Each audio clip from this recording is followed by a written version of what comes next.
Assalamualaikum warahmatullahi wabarakatuh. Kali ini penulis ingin bahas soal rem ya.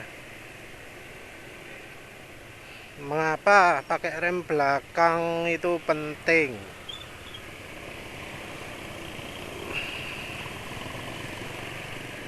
Jadi bukan berarti pakai rem depannya nggak penting, tapi banyak orang yang nggak pakai rem belakang ketika ngerem. Ada sih yang memang karena alasan bodoh, modifnya ketinggian, rem belakangnya terlalu pakem sehingga kalau dipakai rem belakangnya mau diapakan sekali, mau pakai cara apapun juga selalu ngelok. Ya ini nggak beda ya dengan yang kalau mau pakai motor harian gasnya diganti gas spontan, macet-macetan pakai gas spontan, ya cari mati lah ya. Karena yang namanya motor itu yang lebih penting adalah kontrol pengendalian. Di motor dipasangi throttle itu tujuannya adalah biar bisa mengendalikan tenaga. Mau tenaga kecil bisa, mau tenaga gede bisa. Jadi motor itu tenaganya nggak pakai on off,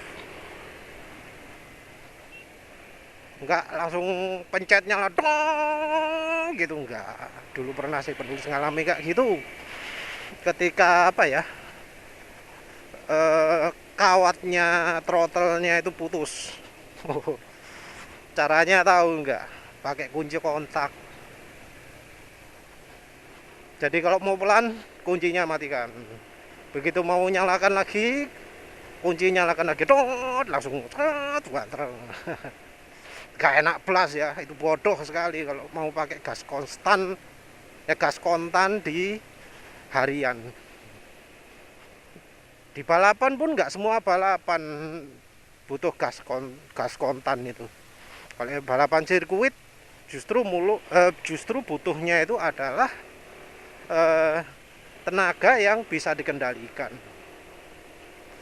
Saking butuhnya pengendalian itu muncullah namanya traction control. Tujuannya apa?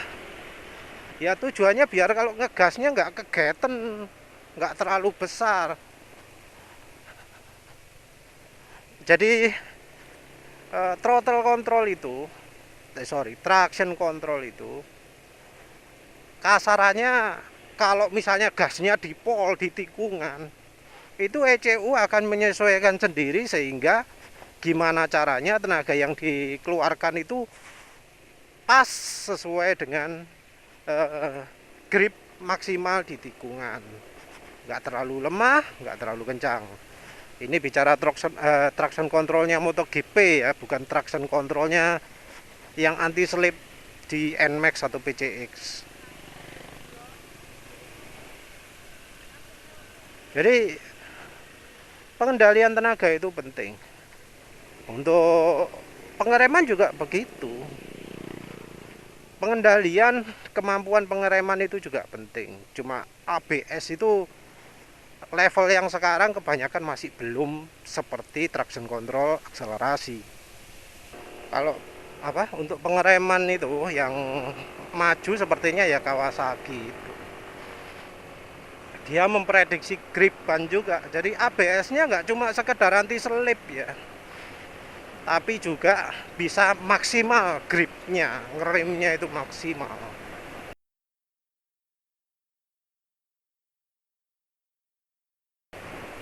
Itu yang bikin orang memuji remnya ZX25R. Remnya mantap karena apa? ABS-nya memang maksimal betul. Levelnya motor balap.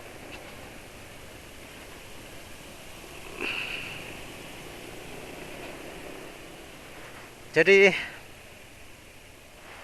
Nah, kita nggak bicara ABS ya, kita bicara pengereman. Ya kita cueki lah. Kalau misalnya ada blogger atau orang di grup Bekakas ngomongin soal kupas motor, soal pengeremannya penulis, itu abaikan saja karena informasi mereka itu informasi salah ya. Entah siapa ya nyebarkan berita salah ya, yang sengaja fitnah penulis ngomongnya kalau ngerem rem depan enggak boleh pakai rem depan. Itu entah siapa yang nyebarkan duluan itu. Yang jelas penulis nggak gitu. Penulis juga nggak ngomong kalau ngerem itu belakang yang paling gede kekuatannya. Enggak gitu. Yang penulis omongkan itu adalah dari timingnya, dari waktunya, itu adalah mendahulukan yang belakang.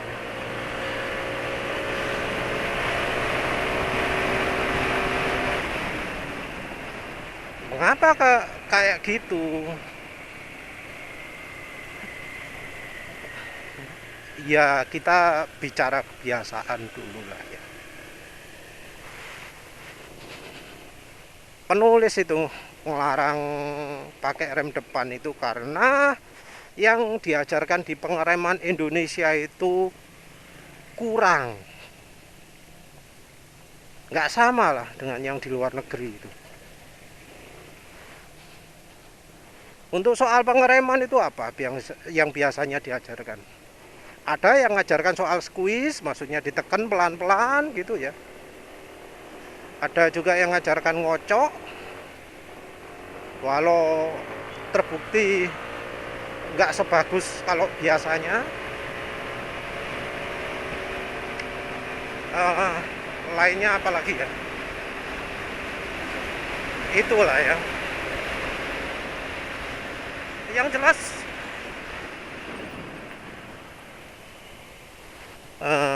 ini penulis nyoba ngerem mulai dari 100 ya, mumpung belakang kosong.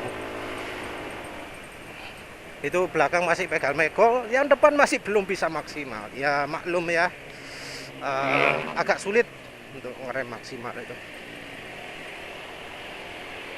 Bisa lihat sendiri berapa detik itu kecepatannya. Nggak tahu ini kamera bisa lihat speedo apa enggak ya, moga-moga bisa.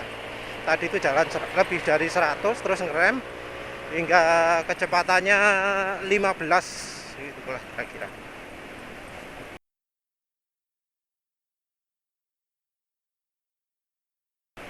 Ban belakang kiri kanan penulis biarin, ngerem fokus di depan. Dan itu masih belum maksimal banget. Harusnya latihan, ini masih penulis kurang mahir lagi lah, harus latihan ya. Tapi namanya jalan, kalau belakang ada kendaraan ya bahaya ngerem mendadak. Jadi dari sejarahnya itu ya, di Inggris itu dan jadi patokan banyak negara itu ngerem depan tok, sama dengan di Indonesia. Kalau Jepang sama Amerika itu beda. Jepang sama Amerika itu prinsipnya kalau ngerem depan belakang barengan. Jadi Honda itu mungkin dulu dikesankan kalau ngerem pakai depan tok. Iya, sama media sama blogger dikesankan bahwa Honda itu kalau ngerem depan tok. Enggak. Setelah ketemu Pak Nyoman sendiri, Mas Lukinya ngomong Honda itu depan belakang barengan. Jadi barengan antara depan dan belakang. Jadi salah kalau ada yang ngomong depan tok itu ya.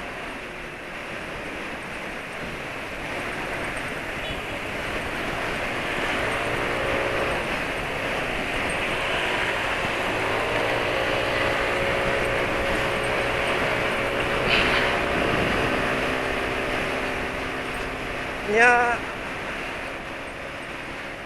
dari ajaran ini Inggris itu melakukannya beda dengan Indonesia. Yang di Indonesia itu yang diajarkan kalau ngerem, ya sudah ngerem.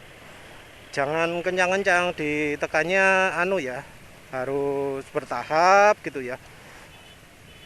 Squeeze, jangan langsung kaget, jangan langsung nyentak gitu ya. Itu benar. Yang nggak disebut adalah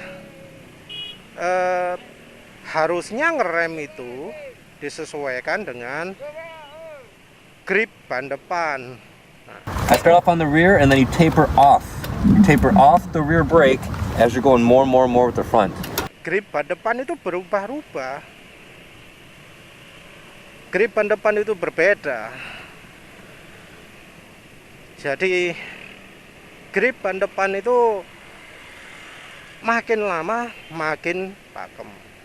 Jadi grip ban depan itu tergantung dari seberapa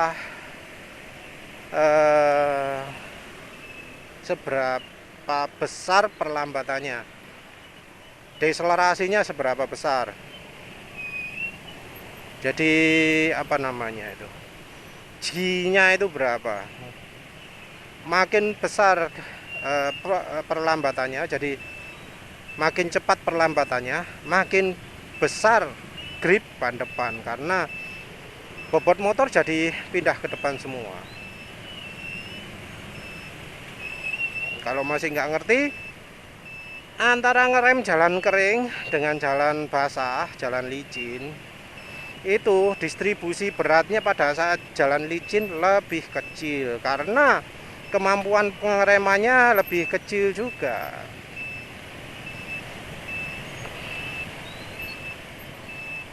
Jadi itu satu. Nah, kemampuan pengereman tergantung apa? Ya tergantung remnya, kondisi motornya, kekuatan pengeremannya. Kebanyakan ajaran safety riding itu lebih fokus ke motor lagi, karena konsumen mereka kebanyakan pakai motor lagi. Ini beda dengan yang masyarakat kebanyakan ya. Kebanyakan itu masyarakat motornya apa sih? Ya motor matic. Terakhir ada data IC itu lebih dari 93% itu motor matic. Jadi pokoknya gede banget lah populasi motor matic. Nah, penulis pakai contoh NMAX saja. Harusnya pakai contoh Honda Beat, tapi penulis nggak punya datanya. Yang ada datanya NMAX sama PCX. Pakai NMAX saja karena penulis pakai NMAX.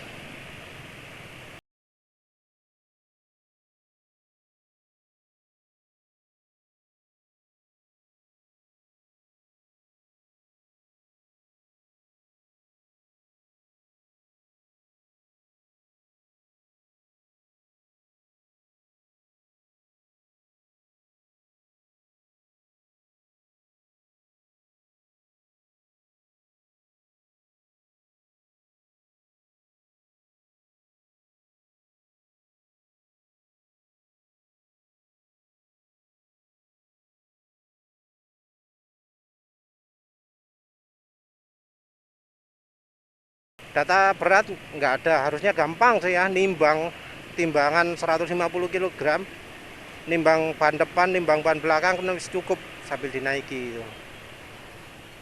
Bisa kelihatan beban di depan berapa, belakang berapa. Tapi ya penulis nggak sempat nimbang, pakai datanya suspensi saja. Nah, suspensi itu kan ada pernya. Pernya itu kan disesuaikan dengan bebannya berapa. Biar imbang, soalnya kalau depan terlalu keras, belakang terlalu keras itu nggak enak. Imbang, ya mungkin 10% lebih keras di belakang, tapi ya itu sudah imbang lah, nggak beda jauh kan. Nah, datanya untuk NMAX, per depan itu antara 6 sampai 8. Terus yang belakang itu antara 16 sampai 20. Jadi kira-kira ya dari angka itu perbandingan distribusi beratnya NMAX ketika dalam posisi kayak gini ya, stasioner gini, itu 35% depan, 65% belakang. Itu artinya apa? Itu artinya beban grip di ban belakang itu lebih besar pada waktu kondisi seperti ini. Artinya juga grip ban depan itu lebih kecil daripada ban belakang. Ya padahal tahu sendiri kan, ban belakang lebih lebar, lebih ngegrip daripada ban depan. Ban depan kan ukurannya lebih kecil, berapa? 110 ya. 110 berapa itu? Yang belakang 130 berapa itu? Grip ban depan kalah dengan ban belakang. Tapi apa yang terjadi? Banyak rider yang pakai rem depan tok. Oke, memang pada waktu sudah ngerem itu anggap aja lah jalan ngering ya, anggap aja depan itu jadi 70, belakang 30 ketika waktu sudah ngerem. Tapi kan itu sesudah waktu ngerem. Nah, kalau sebelum ngerem kan belum. Nah, inilah yang jadi sumber masalah, yang jadi penyakit. Ya, karena apa? Ya karena rider Indonesia itu nggak diajari bahwa apa ya, grip ban itu berubah ketika ngerem. Ngerem makin pakem, bobot makin ke depan. Harusnya rem itu kekuatannya ditambah. Tapi kan yang namanya orang Indonesia ngeremnya konstan tok ya, konstan. Sekolah safety riding pun ngajarinnya ya konstan, nggak menyesuaikan berat.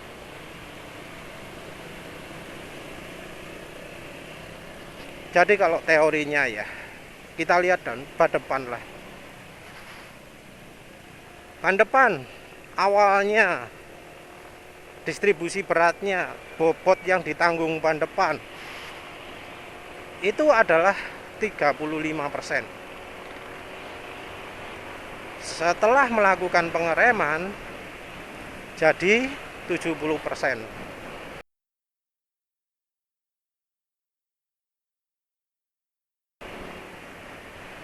Itu kira-kira kayak gimana sih 70%? Belakang ada motor, nggak bisa demokan lah ya.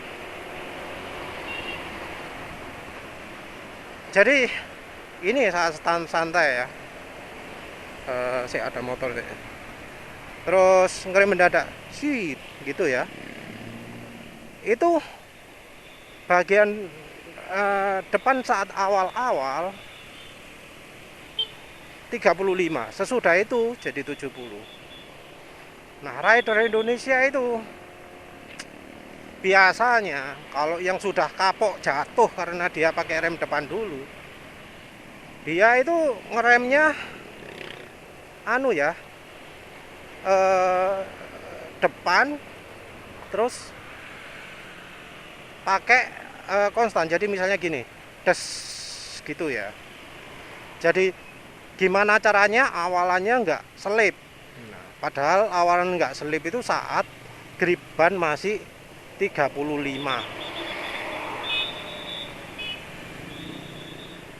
Jadi kalau dihitung remnya itu masih tenaganya yang 35.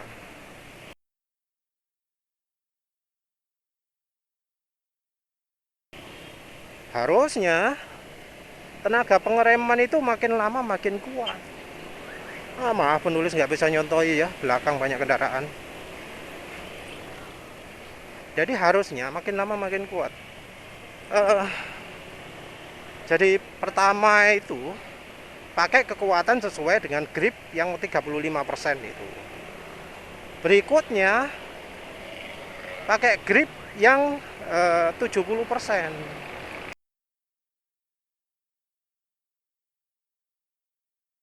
Jadi nggak konstan. Awal ini penulis pakai rem depan tok ya, lemah, terus makin lama makin kuat. Jadi makanya gitu. Itu kalau pakai rem depan toh. Kalau pakai rem belakang beda lagi. Langsung nyut gitu. Kayak tadi penulis contoh kan. Jadi misalnya gini ya, nah gitu, langsung ini belakang dulu, depan gitu.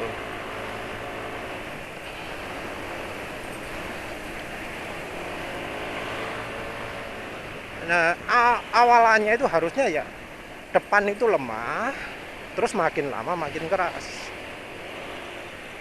Kalau misalnya dibuat tetap, apalagi kalau ngeremnya depan dok, gak dibantu belakang, yang ngeremnya nggak maksimal. Kira-kira ya 2 kali lebih lambat daripada kalau ngeremnya dibuat gradasi gitu.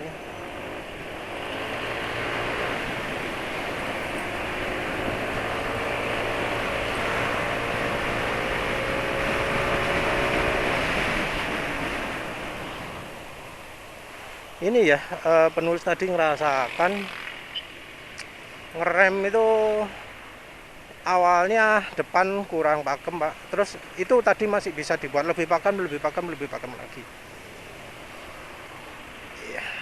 Jadi harusnya ya bertahap gitu. Itu bedanya antara rider Indonesia dengan rider Inggris. Kalau rider Inggris diajari, ketika terasa bagian depan sudah makin nungging, tambah kekuatan remnya, makin nungging lagi, tambah lagi kekuatan remnya. Kayak gitu kalau di luar negeri itu ngajarinya kayak gitu, nggak kayak Indonesia Kak.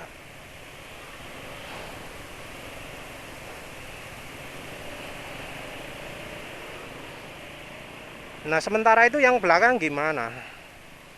Yang belakang rider Indonesia kembali melakukan hal yang sama. Jadi kalau belakang itu kan awalannya 65, terus kemudian jadi 35, jadi 65 ke 30.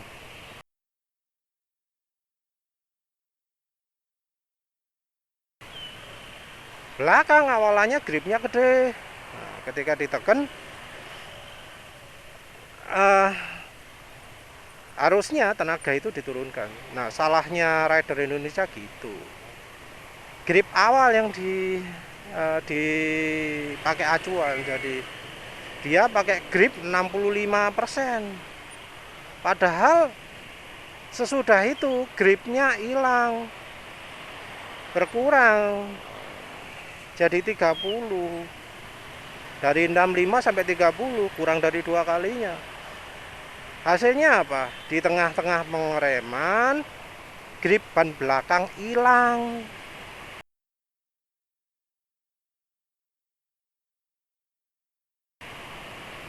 Hilang ya artinya selip ya. Nah ini yang jadi sumber ketakutan dari rider untuk menggunakan rem belakang, karena dia ngeremnya pakai acuan 65%-nya.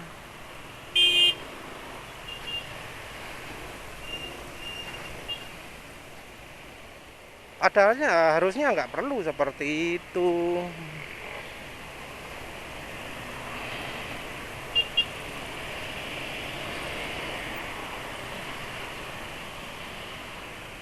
Harusnya dikurangi rem belakang itu.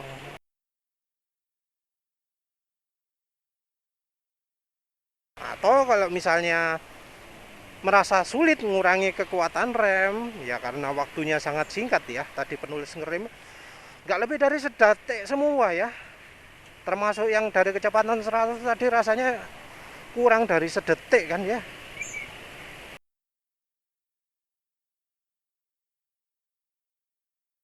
Nanti penulis hitunglah berapa detik itu ya. Dari 100 sampai ke kecepatan 15 km per jam. Entah kelihatan apa enggak, tapi kayak gitulah. Kurang dari sedetik. Nah, kalau misalnya sulit, dibuat konstan aja. Jadi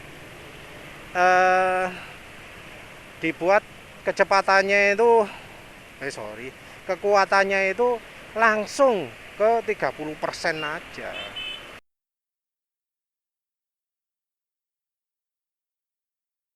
Jangan pakai 65%.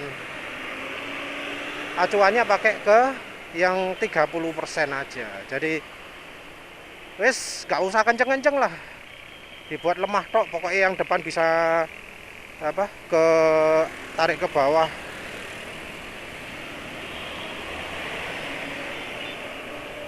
Nah, itu aja udah cukup. Nanti pengereman selanjutnya fokus ke depan. Jadi yang dibuat hati-hati rem depannya. Belakangnya selip pun biarin. Kayak tadi penulis ngerem dari kecepatan 100. Belakang kan pegal-pegol. Selip soalnya. Penulis biarin. Penulis konsentrasi gimana ngatur kekuatan rem depan. Walau ya maaf ya, belum bisa maksimal. Sulit maksimal itu. Harus latihan.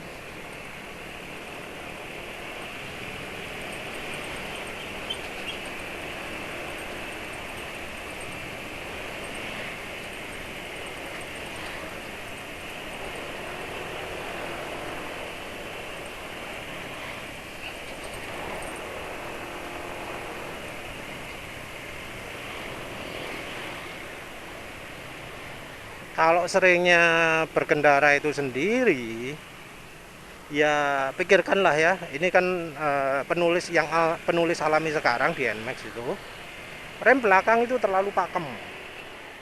Rem depan sudah cukup pakemnya. Jadi kalau penulis mau bikin ban depan selip bisa. Kalau serius ya sendirian terus, kalau bisa cari rem belakang yang kurang pakem. Nah, ini yang agak sulit ya. Soalnya biasanya itu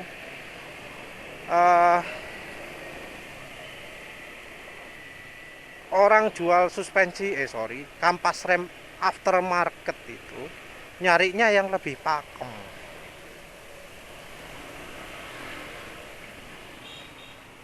Jarang ada yang ngomong kepakemannya pas. Jarang itu.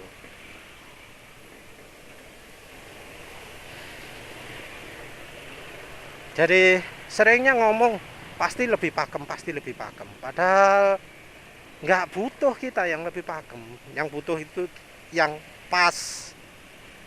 Nggak gampang ngelok bannya, tapi cukup pakem.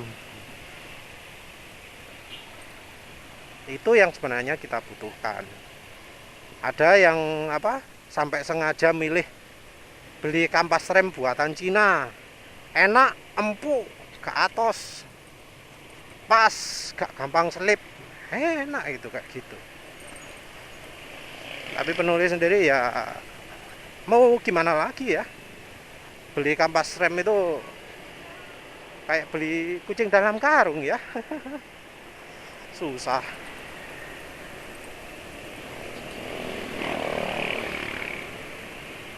Ya nanti penulis cobalah kapan-kapan remnya upgrade ke TDR.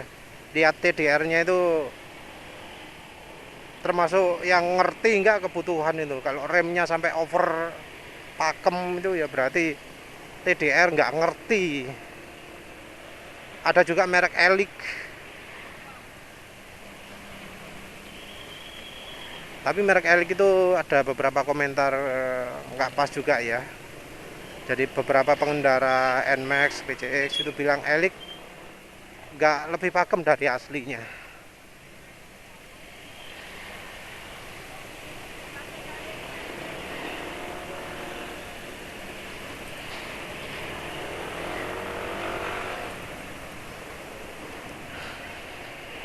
Jadi ya intinya itulah ya. Penulis ya masih nggak percaya lah yang namanya ngerem dikocok.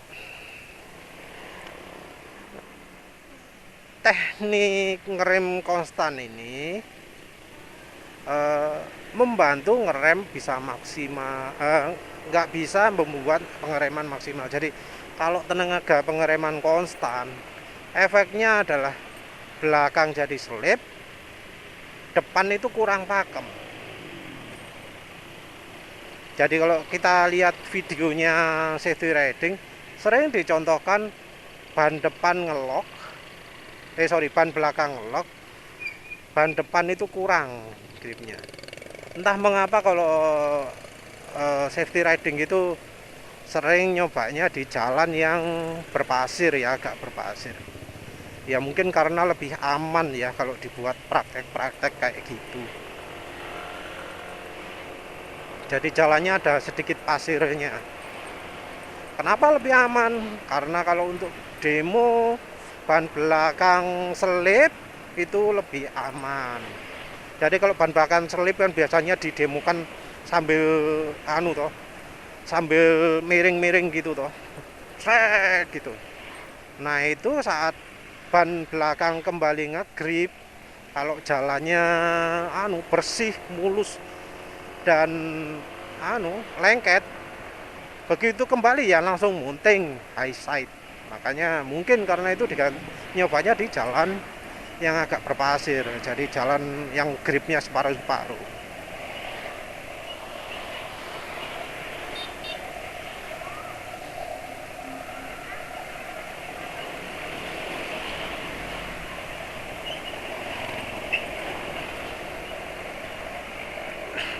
Dari demo itu ya kita jadi bisa tahu lah bahwa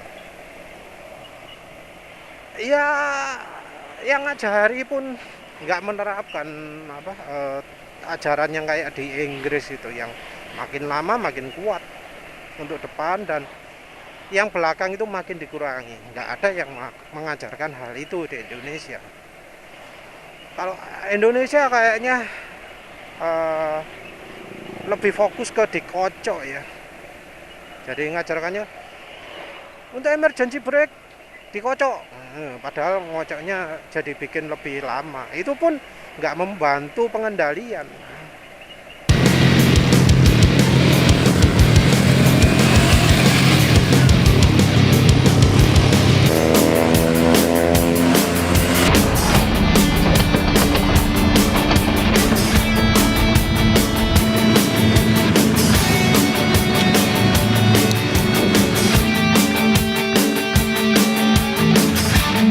Karena untuk ngocoknya sendiri itu sudah butuh konsentrasi tersendiri.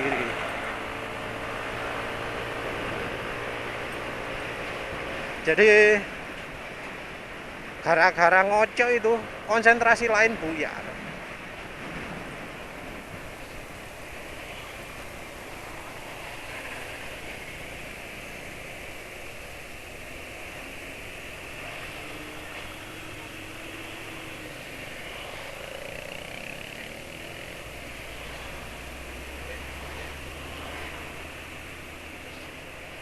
Dan penulis sudah coba juga ketika dikocok, kalau kekuatannya terlalu besar, ban bisa sempat selip.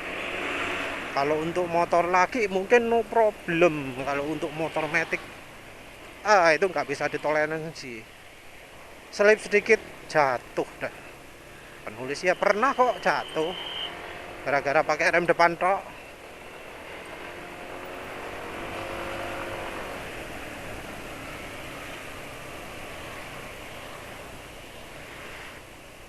Ya wis intinya gitu ya. Penulis nggak ngelarang pakai rem depan. Tapi kalau pakai rem depannya tok, nggak pakai belakang, nah itu nggak bagus. Kalau pakai rem depan, ya kombinasikanlah dengan rem belakang. Kalau pakai rem depan tok, ngeyel, ya sebaiknya kendalikan kekuatan pengereman, jangan dibuat konstan. Nulis sudah 2 kali ditabrak dari belakang gara-gara orang yang gaya ngeremnya seperti itu.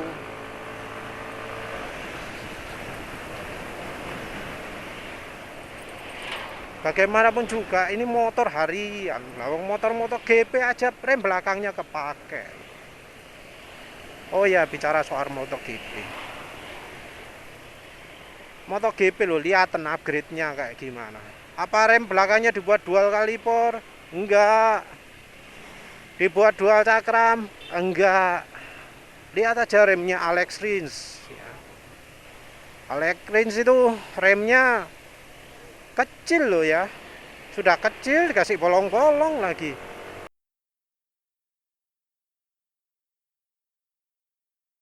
Bolong-bolong selang-seling.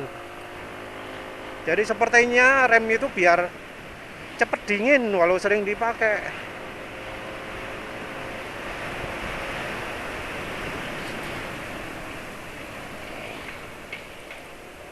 Jadi gimana caranya?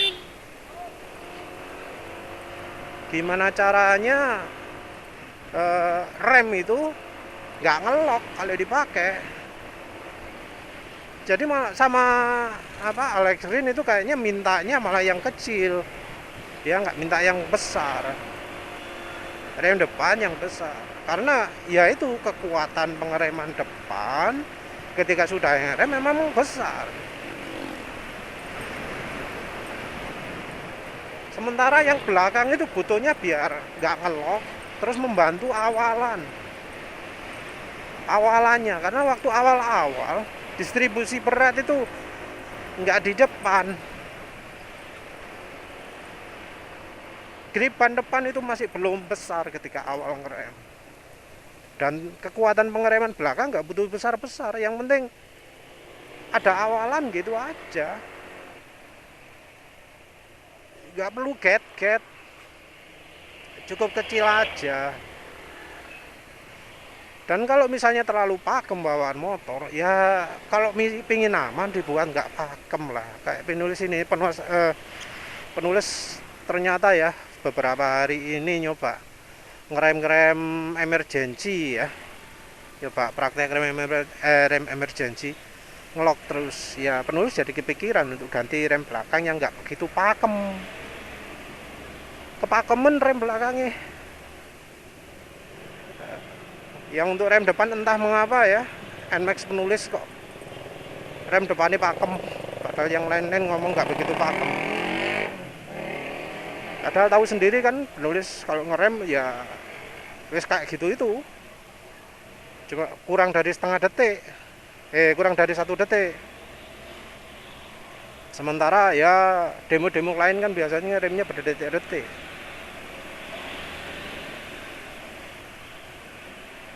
Ya entahlah apa karena penulis nganggap rem depan pakem ini karena sudah kebantu rem belakang ya, nggak tahu lagi. Yang jelas penulis sudah tunjukkan tadi gimana pengereman bisa mantap, bisa pede kalau pakai rem belakang dulu. Ya wes begitu sajalah ya. Terima kasih sudah menonton. Assalamualaikum warahmatullahi wabarakatuh.